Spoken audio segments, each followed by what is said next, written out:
Alhamdulillahirabbil alamin.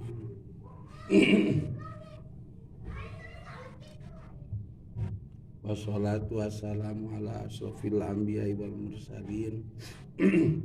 Sayyidina wa maulana Muhammad sallallahu alaihi wasallam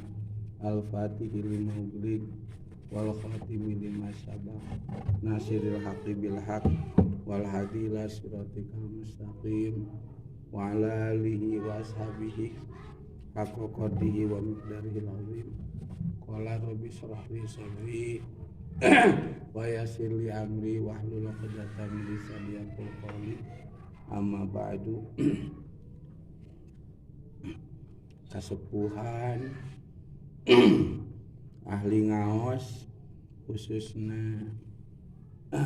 bapak-bapak anu tos caralik di madrasah anu puji simak abdi dihormat miwah ku Allah taala dimuliakeun.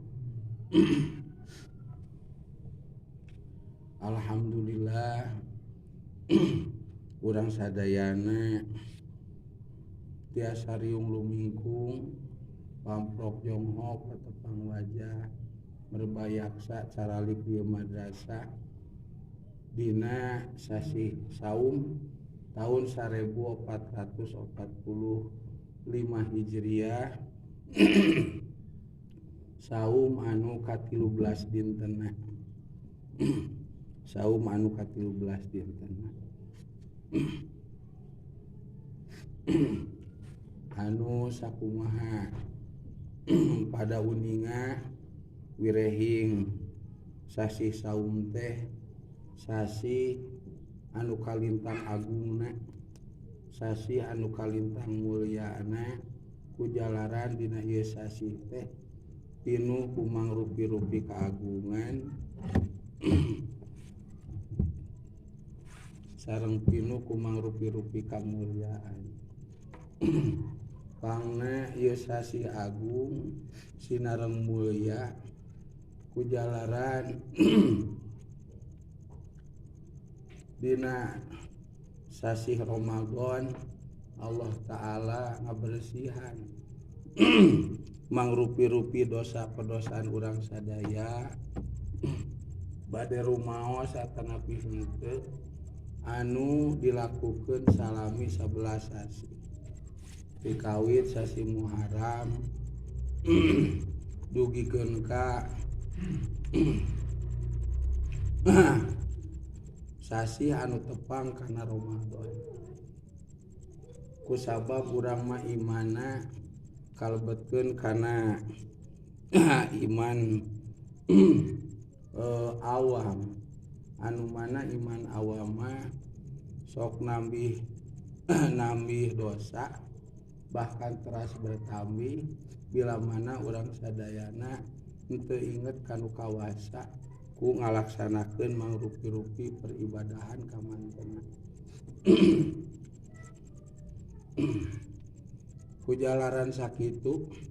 ku Allah taala kanggo umat Rasulullah bahkan ka umat anu kapungkur oge anu namina saum teh paratos diwajibkeun. Sakumaha pidawuh Allah ya ayyuhalladzina amanu kutiba alaikumusiyam kama kutiba alal ladzina min qablikum la'allakum tattaqun. Saya kajabi tujuan tina ngawajibkeun ka urang sadaya bahkan ka umat anu kapungkur kang ngalaksanakeun saum nyaeta supados dicitak urang sadayana janten jalmi anu takwanya. Takwa teh tina 3 huruf kahiji ta kadua qaf katilu waw. Anu masing-masing huruf teh aya hartosan anu mana ta hartosna tarkul ma'asi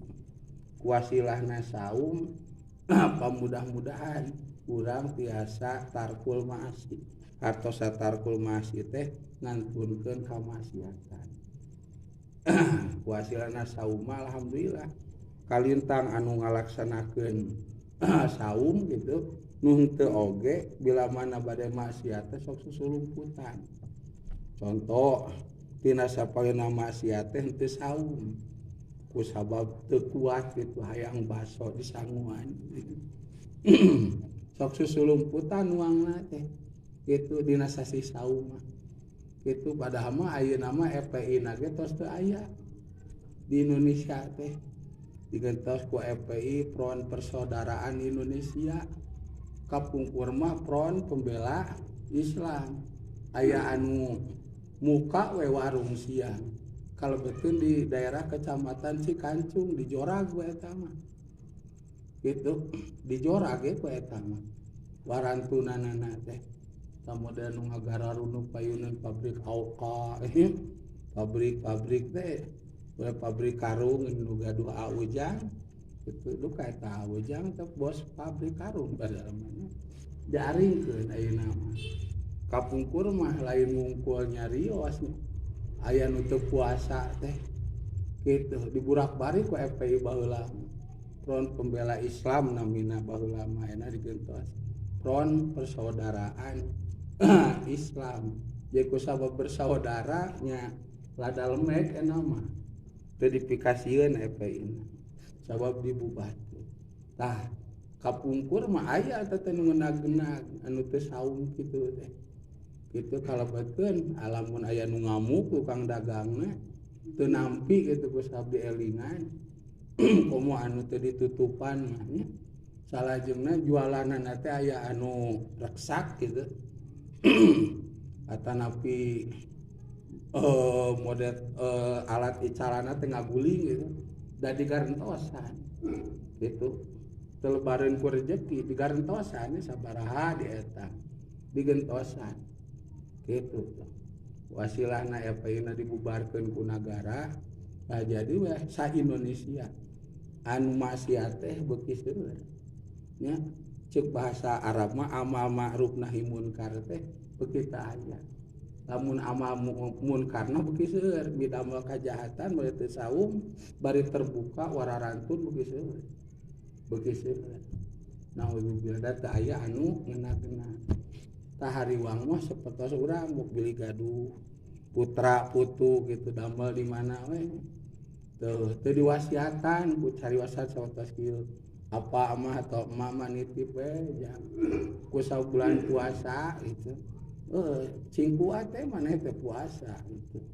ame ka aku urang teh jadi jelema Islam ku ciri ngalaksanakeun ciri kaislaman eta puasa